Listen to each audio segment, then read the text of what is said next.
Very good evening to everyone. As we all know, for the betterment of our communication skill, we must learn tenses. Why? Because tense plays a vital role in communication. So நம்ம ஆங்கிலத்தை பிழை இல்லாமல் பேசணும் அப்படின்னா நமக்கு tenses அதோட knowledge ரொம்பவே அவசியம். So we have seen present and past. Now we are moving to the next tense, that is simple future tense. இந்த டென்ஸோட ஃபார்மேஷன் எப்படி இருக்கும் அப்படின்னா சப்ஜெக்ட் இருக்கும், followed by auxiliary verb or the helping verb, துணை வினைச்சொல் இருக்கும். அது ரெண்டு இருக்கும், வெல் அண்ட் ஷால் இருக்கும். Followed by the first form of the verb and object.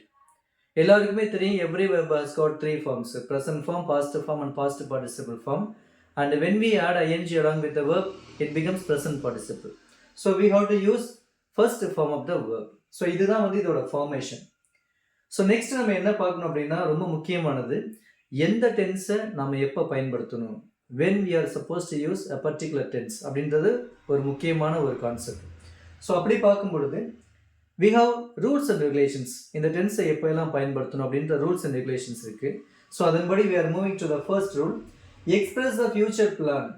அதாவது அன்பிளான்டு அப்படின்னா மே ஆர் மே நாட், அது நடக்கலாம் அல்லது நடக்காமல் கூட போகலாம். ஸோ அந்த மாதிரி activities. For example, I will go to Chennai tomorrow அப்படின்னு நான் சொல்கிறேன் அப்படின்னா இட் இஸ் ஜஸ்ட் ஆப்ஷனல். அதாவது நான் போகலாம் அல்லது போகாமல் இருக்க கூட வாய்ப்பு இருக்குது. So I will go to Chennai tomorrow அப்படின்னா நான் நாளை சென்னைக்கு போவேன், ஓகே. பட் இருந்தாலும் there will be a change in the program or in the plan. So அப்போ அது என்னவா இருக்கும், ஐ மே கோ, sometime I May not go. அதனால it is just a future plan, but it is unplanned. So அதனால் அந்த மாதிரி activities நம்ம சொல்கிறதுக்கும் நம்ம என்ன செய்யணும் அப்படின்னா சிம்பிள் ஃபியூச்சர் டென்ஸ். நெக்ஸ்ட் என்ன அப்படின்னா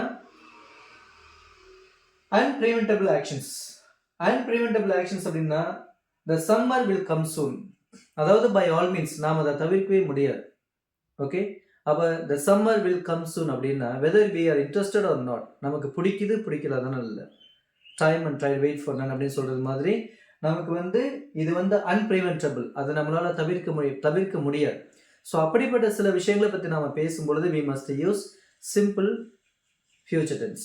ஸோ அதில் அன்பிரிவென்டபிள் ஆக்ஷன்ஸ் அப்படின்னா the summer will come soon, அதனால் அது கண்டிப்பாக அது வந்தே தீரும். ஸோ அதனால் அந்த மாதிரி ஆக்ஷன்ஸை நம்ம சொல்லும் பொழுது நம்ம சிம்பிள் ஃபியூச்சர் டென்ஸ் பயன்படுத்தணும். நெக்ஸ்ட் என்ன அப்படின்னா giving promises.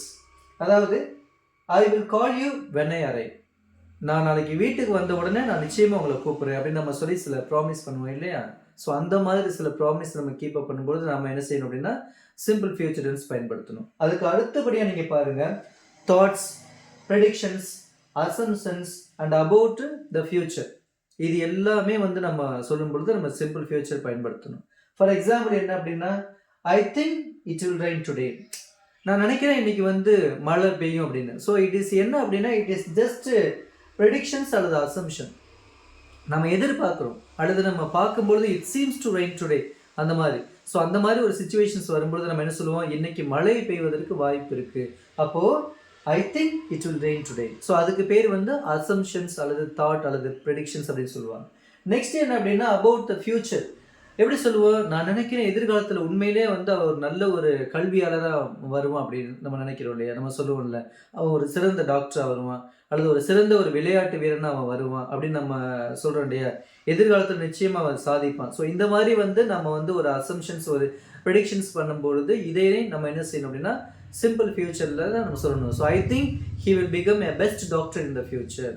So I think he will become best artist in the future. So இதெல்லாம் நம்மளுடைய அசம்ஷன்ஸ் அல்லது ஒரு ஃபியூச்சர் எக்ஸ்பெக்டேஷன்ஸ்.